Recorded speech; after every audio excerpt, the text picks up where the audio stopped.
This is Akashwani.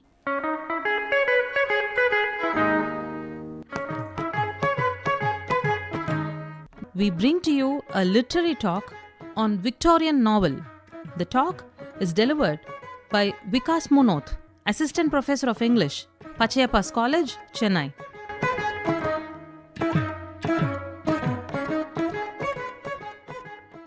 Victorian novel. It often sounds synonymous, doesn't it? Novel means Victorian. Victorian means novel. I'm talking about literature. There might be other features, but when we talk about Victorian literature, it cannot do without novel. When we look at the various eras of English literature, we would find that each era had its own speciality. Starting with the Elizabethan age, we would see that drama emerged in all its glory, eclipsing all the other genres. We had literary luminaries like Spenser, we had Sir Thomas Wyatt, we had Philip Sidney writing prose and poetry, we had Francis Bacon who wrote prose, and then we had Shakespeare and Marlowe and Ben Jonson and the other university wits like Kidd, Nash, Peele, Green. So we had different literary figures, yet it is the output of the dramatist which captured the attention of the audience the most. Then there is this period between Elizabethan age and Romantic age. We have different names for it, the smaller periods of time and also the larger period of time like Augustan age, the age of Dryden, neoclassical age, etc., etc., where the prose form flourished. It got a lease of life and prose was being read and written like never before. We had magazines coming up, we had people writing volumes of essays, we had people like Charles Lamb summarizing the plays of Shakespeare into stories. Of course, credit must be given to Mary Lamb also for this wonderful production. So, what I'm trying to say is, prose was ruling the roost. And then we had the Romantic age. It is often known as the golden period of English poetry, where poetry was the supreme form of literary entertainment among people. Wordsworth, Byron, Shelley, Keats, Coleridge, to name only a few, were luminaries.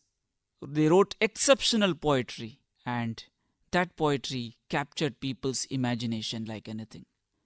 And then we come to the Victorian age. This age again had poets such as Tennyson, the Brownings, and others. It also had prose writers like John Ruskin and Matthew Arnold. Matthew Arnold wrote poetry also. And then there were novelists like Charles Dickens, Thomas Hardy, Bronte sisters, W.M. Thackeray. And these novelists wrote what people wanted to read. One of the very important features of the Victorian novel is the portrayal of life in them. It is very different from what we discussed in the plays of Shakespeare. Shakespeare's plays would often involve kings and queens, lords and ladies, noblemen. In short, they spoke about mostly the lives of people living in the upper societies. They portrayed the lives of the upper class people. However, when you see Victorian novels, you would not come across kings or queens or other noblemen ruling the society. They tell us about the lives of the general people. What does a common farmer do? How does a common teacher or a governess lead her life?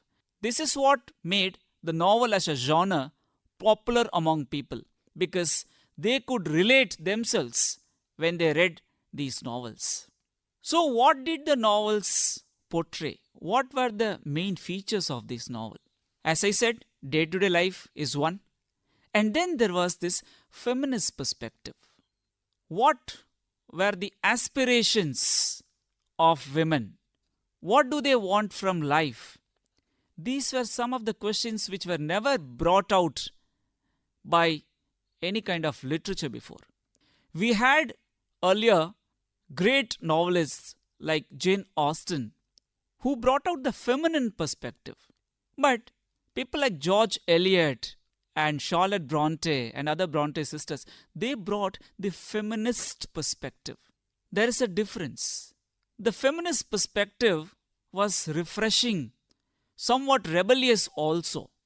Let us consider the work of Charlotte Bronte, Jane Eyre.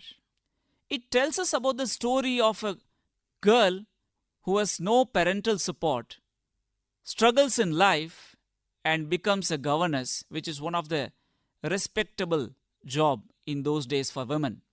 And being a governess was no easier task, as they had to dance to the whims and fancies of their master. Considering all that, Jane Eyre does so well for herself. She stands her ground when she thinks she is right, and she holds the feminist torch lit bright.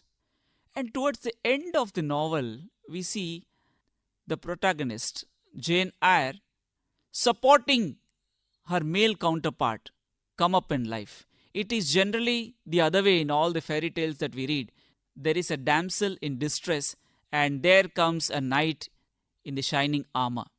However, in Jane Eyre, it is the male, that is Rochester, who's destroyed after the fire in his house, and he's mentally scarred.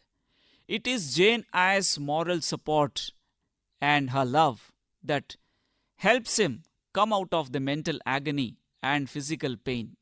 Not only Jane Eyre, Wuthering Heights presents a similar kind of a predicament of women. Even the works of George Eliot speak to us from the feminist perspective. The next very commonly discussed theme is the industrialization, the urbanization, and what it does to the society. How children are pushed into early labor in factories. How all the green fields become smoky and contaminated.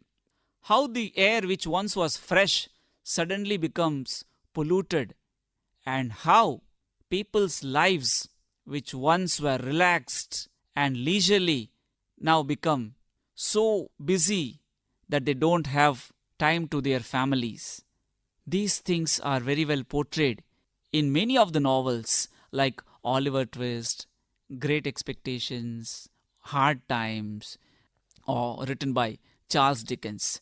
Even Elizabeth Gaskell. Even Elizabeth Gaskell in her novels portrayed the hazardous nature of industrialization and how it pollutes the society. Now, what are the reasons of its success? Now, there are other features and other aspects of human lives the Victorian novels touched, but time would not suffice to cover all of them. Let us move on to the reason for the success of novels in the Victorian era. One of the most important factors was the invention of the printing press. Imagine a novel of 300 or 400 pages being handwritten and sold. The cost would be skyrocketing.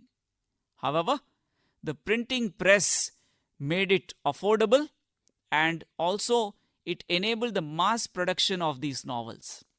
As a result, more and more people could read it, and also it became affordable so that people of all walks of society could read it. We said industrialization was bad. Yes, it was bad for the society, for the quality of living.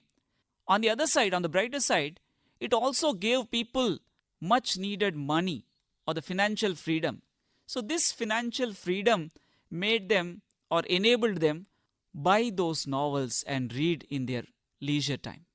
The female readership of novels was increasing every day during the Victorian period because it was an acceptable form of time pass for women.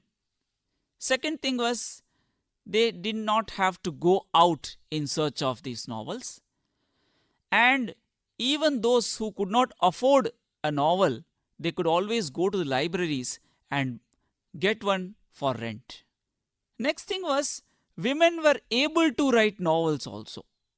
So, they were able to read the perspective of women written by other women writers. One wonders why women did not write plays, or why they did not engage in prose writing or poetry writing. First thing is that there was so much of control on the movement of women, and then people did not consider them intellectually on par with their male counterpart in those days. Their freedom was curtailed within the four walls of their houses. Many of the novels of Jane Austen, for instance, were written posthumously because she had kept them hidden.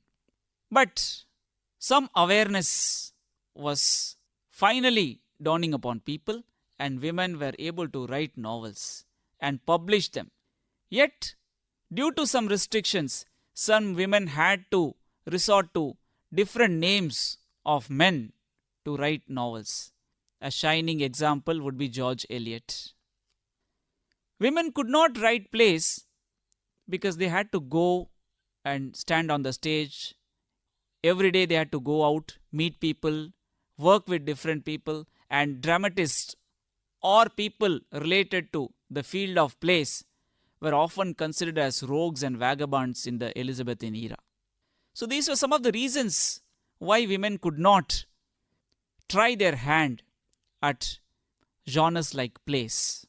But novel gave them the freedom, the wings, which they did not have before that time.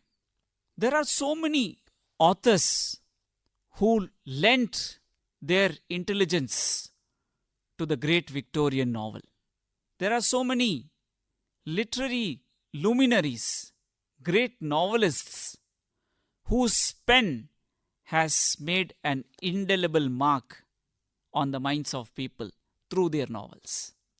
Charles Dickens stands tall. Again, people consider him as one of the greatest novelists the world has ever seen.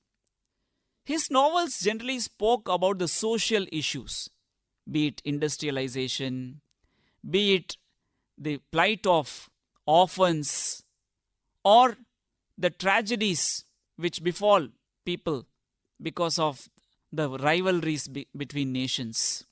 So, when you read Oliver Twist or Hard Times or Great Expectations, you would see that there are autobiographical elements of Charles Dickens, because Dickens himself suffered a lot in his childhood days, and as they say, literature is the mirror of your mind or the society. Charles Dickens' novels often give us a glimpse into his personal life. Then we had Thomas Hardy, who spoke about the rural lives, the farmers, the fields, the stables and all that. And he also talked about destiny and the role of it in a man's life. We also had George Eliot and the Bronte sisters, who spoke from the feminist perspective. Now these three in particular, that is Dickens, Hardy and Charlotte Bronte, can be the three strong pillars of the Victorian novel. They form the base on which the superstructure is built. Whatever it is, the novel, we can safely say, has succeeded in making more and more people read books. Even those who do not read literature have started reading novels because of the stories and the great time pass they provide. So novel is the latest gift of literature to the English readers.